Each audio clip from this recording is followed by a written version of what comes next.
Before I begin the video, I just want to say a massive thank you to Alex, Joel, Mitchell, Dylan and Natalie for all your help over the weekend. It's a pretty hard thing to put an engine in by yourself, especially with the engine and gearbox together, so I couldn't have done it without you guys. Thank you so much.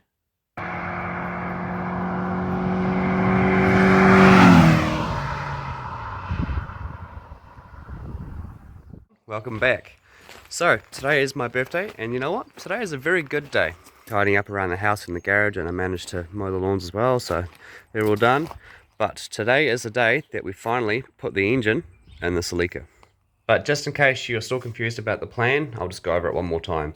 So this is a 3rd Gen 3sge, which I have obviously done a +T on, so it's a turbo there. And then I've also manual converted the Celica, so that's still the same at the moment. It's been kind of just as a shell for a few months now, so definitely time I get an engine in it. But this thing's got a new head gasket, it's got new head studs. I've taken the whole engine apart over the past couple of weeks or so, checked it all over, and we're finally at a stage where we can actually put it in the car now.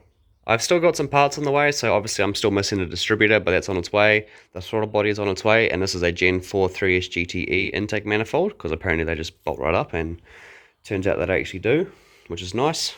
But otherwise, we are all set to go.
So it's now the next morning, and Alex and Joel and Dylan and I managed to get the engine in the car eventually, as you saw from the time lapse.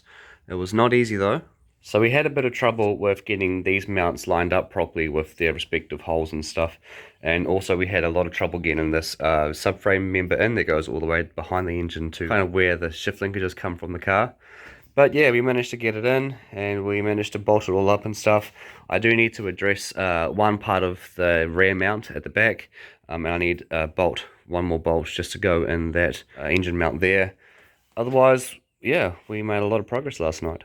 And we also started getting the shift linkages lined up in their respective places for the gearbox, and we started connecting these hoses up as well, the coolant hoses. And then we need to install the power steering reservoir, because I am keeping power steering on this car, so I'll get onto that. Yeah, we're looking good. So a long time ago, Alex and I thought it would be a good idea to swap back seats, and it was kind of funny at the time. I know he was looking for the red confetti ones like I have in the front here, but I want them back, so him and I are going to swap them again today, and that's what we're going to do. Alice, can I have my rear seats back? Yeah. Thanks. Are you trimming your fingernails? Yeah. Tidy boy, good job. But your butt's not in the way at least, so. Oh, okay. Now Yeah. It was, and I was like, probably get faked for nudity.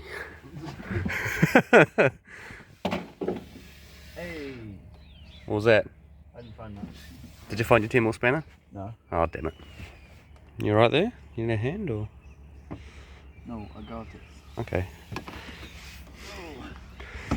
Squeeze. I got little arms. Big legs. And a massive head. How does that go again? Isn't that from Meet the Robinsons? It is. It is. I'm not sure how it goes. That's fine. Why did you get an extra clip on yours? Oh, that's a clip from your seat. Ah. You gotta keep that. If I can get it off. I just chopped my fingernails. That's right.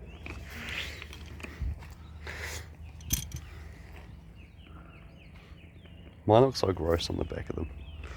Ugh. Oh well, I'm still putting them in.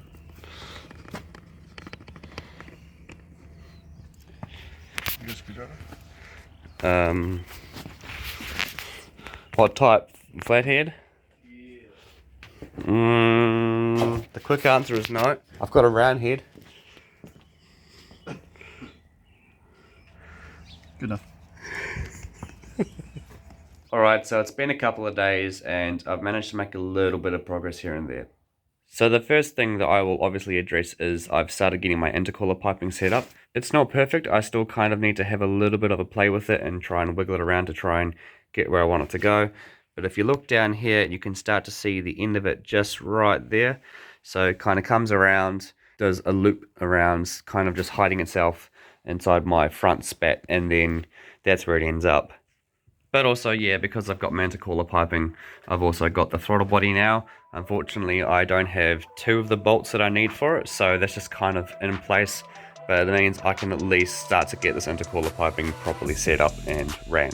The second obvious thing now is that I have my radiator sort of in place. I just need a couple of more things to try and get it permanently in place. But it's actually got quite a lot of room between the radiator and the turbo.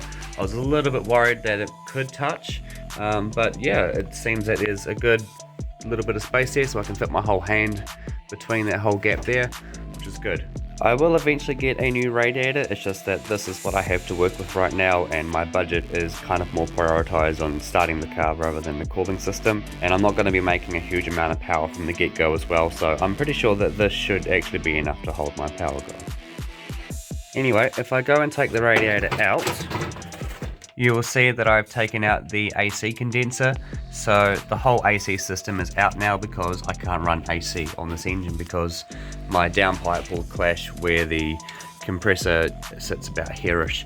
So unfortunately I can't run AC, but that's still fine.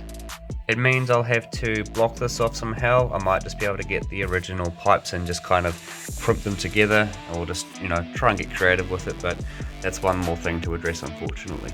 One bonus thing about taking the AC condenser out is that I can easily fit my intercooler in there now without needing to take that red bar out.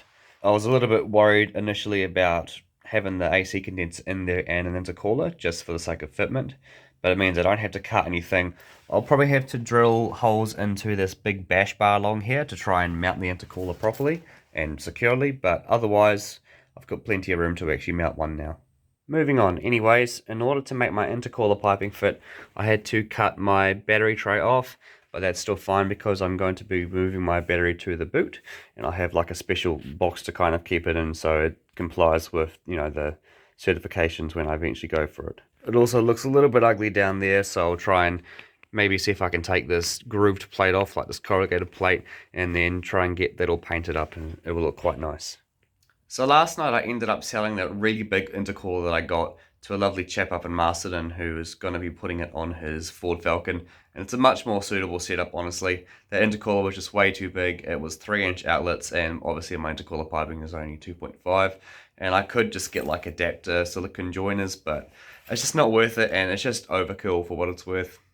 And although I was initially quite intrigued about the shape of this intercooler, it's the right size, but unfortunately because that pipe comes up and back around, so I'm going to have to try and find one a very similar size and hopefully 2.5 inch. This is only like 2.2 or like 2.25 or something like that, and obviously like have the exits and entrance kind of go in the same direction.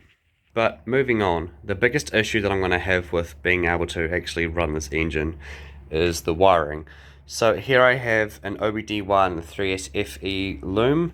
In this box here I have a Caldina GTT loom, and then here I have my OBD1 manual transmission 3sge ECU. Unfortunately I can't use the entire 3sFE loom because some things just won't line up with some of the sensors and stuff in the engine itself. So this is where this loom comes in. So what I'm going to do is I'm going to take the best pieces and best sensors and best wires from both loom. I'm going to use pretty much these parts here to plug right into the ECU, and then hopefully we'll have a good enough loom to essentially just get the car started.